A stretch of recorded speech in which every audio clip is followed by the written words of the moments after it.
Hey guys, welcome to Smack Talk Wrestling Reviews. I am your host Boise, and this is NXT Review of the Week. We have two farewell matches for two superstars who've been called up to the main roster. We have developments on NXT TakeOver Phoenix matches, and with much more. So let's get on with it. Let's hit the music.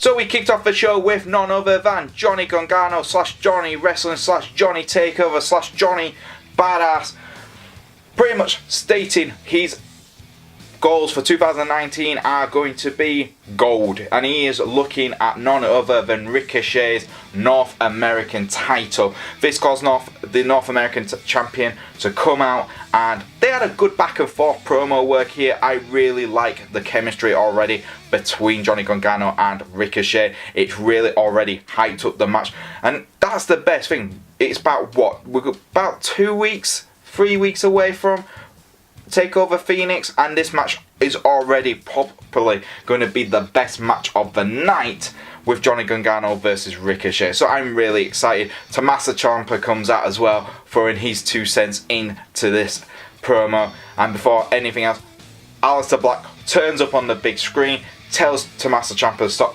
interfering with Johnny Gargano and start concentrating on him. It all goes black again, and Aleister Black is there to beat the crap out of Tommaso Ciampa. Both men have a bit of a brawl before they go backstage. Looks like Johnny Gargano is about to leave the ring before he super kicks Ricochet, leaving a lasting statement that he is definitely going for the North American title at TakeOver Phoenix. We do find out later on in the show when a backstage interviewer finds Ricochet, and he states he wants Johnny Gargano at TakeOver Phoenix, and he wants William Regal to make it happen as soon as possible. If this is going to happen, this will be exciting. Cannot wait, because these two guys straight away have instant chemistry.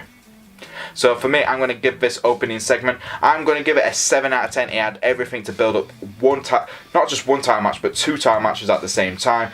And again, all 4 men who were involved in this promo were just absolutely shining. Next up, we had Nikki Cross taking on Bianca Belair. This is the 3rd and final match. This is also one of 2 farewell matches for 2 superstars who have been called up to the main roster. This is Nikki Cross's farewell match, and I think it was a good match. Both Nikki Cross and Bianca Belair had a good little series between the two. Both times they fought beforehand, it's ended in no contest. So this was a good rubber match to say goodbye.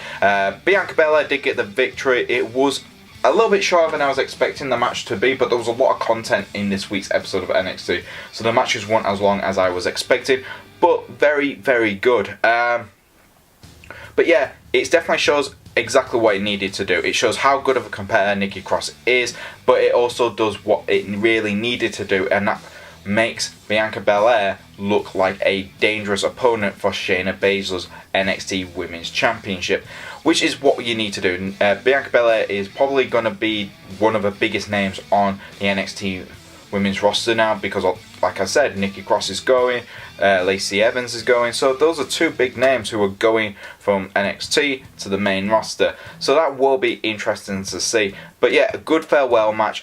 It gives Bianca Belair momentum. It was a good way to end their feud as well. So I'm going to give this a 6 out of 10. The only thing is, I'm going to say now is, I wish Nikki Cross got called up at the same time as Sanity, because I think she's got called up too late, if that makes sense. That's my only gripe about it, is she should have got called up sooner rather than later, and now I think it is the perfect time to get her on SmackDown and show everyone what she can actually do on the main roster. Next up, we had a tag team match where we saw Fabian, Aichner and Marcel Barthel versus Stanley Watts and Hector Kunsman.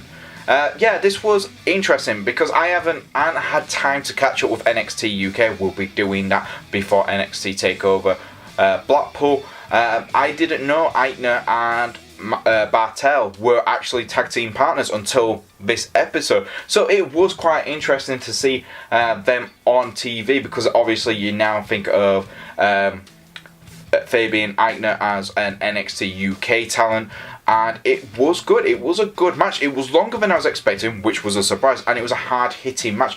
I think they called themselves the European Alliance. Interesting name. But yeah, definitely a good showing out for a tag team who, if you haven't watched NXT UK and you just watched NXT, this is a good way of going, look guys, this tag team here is really good and a lot of talent. Why don't you check out NXT UK? Because they've got real good talent. And they've got Mustache Mountain and they've got Zach Gibson, Liverpool's #1 on there as well. So you should check it out. Check it out. And that's what, it was a good little advertisement, not just for, the upcoming NXT TakeOver Blackpool, but a good advertisement for NXT UK. But yeah, it was a longer lasting match, like I said, than I was expecting, harder hitting, and it just shows what two guys like that could really do in the NXT tag team division. Could we see cross tag teams from NXT UK and NXT? We'll have to wait and see, but I'm excited. I am really excited. I'm going to give this match a 6 out of 10. It was a good match, a good way to show off talent from the other NXT. Last but not least, it was EC3 versus Adam Cole, baby. Yeah, this was another farewell match. This was EC3's farewell match, and it was a really good match. This was probably EC3's best match since, I've got to say, this is probably his best match since the Bobby Fish match he had a few weeks, is it a few weeks now? A couple of months back now. But yeah, that was a really good match. That was EC3's best match, but I think this was up there with one of the best matches. And I think it was a good farewell match as well. I'm not a big fan of the guys who are leaving to go to the main roster have to lose on their farewell matches, but it makes sense. It makes sense in a big way because you want to give these talents who are staying on NXT momentum, and that's what they really were doing.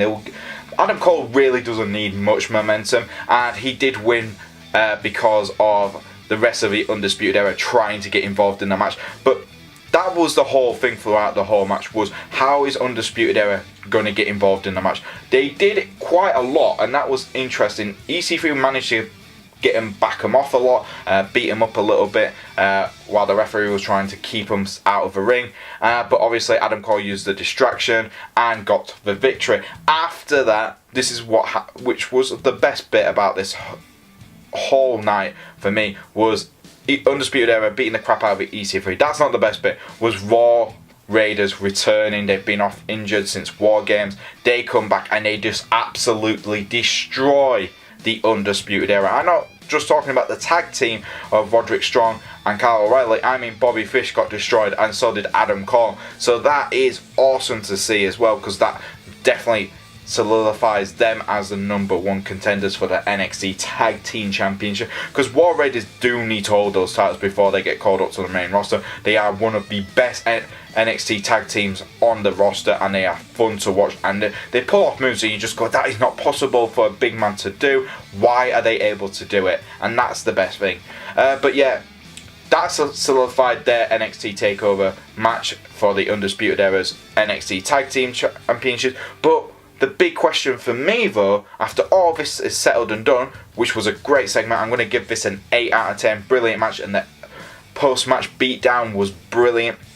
Was what's going to happen with Adam Cole at TakeOver Phoenix, because he hasn't got a match yet, and I want to know, is he going to have a singles match, or is he going to be involved in the tag team match? We'll have to wait and see, but it's exciting because Undisputed Era are the biggest thing on NXT right now. They are one of the big storylines. Every time they're involved in something, they're always in the center of attention, so I cannot wait and see. And there you go, guys, that was NXT for this week. This was a really good episode. It really built up feuds for the NXT TakeOver Phoenix storylines, which is very important, as well as saying farewell to two big NXT stars like Nikki Cross and EC3. Yes, they've both lost their matches, but at the end of the day, it is what they needed to do. They're giving momentum to superstars who need, well, Bianca Belair needed it. Adam Cole doesn't need it. It's just, let's be honest, Adam Cole's going to win that match. because he's got a load of momentum anyway, and EC3 is going out the door anyway, and they've had a good little feud between the two of them for some time now. So the final score for this week's NXT from me is going to be a solid 7 out of 10. It's a good showing out from the gold standard of wrestling. I really did enjoy this week's episode. There was not one bit I didn't enjoy. I also like the Street Profits backstage segments as well. That was really good. But yeah, what was your favourite part of NXT this week, guys? Leave it in the comments below. And if you do like our videos, don't forget to like, subscribe, and press the bell to keep notified. And if you want to follow us on Twitter, you can do. It's at SmackTalk. YouTube. And if you want to follow me on the old Twitter, it's at Boise88. And I'll see you guys next time on Smack Talk Wrestling Reviews.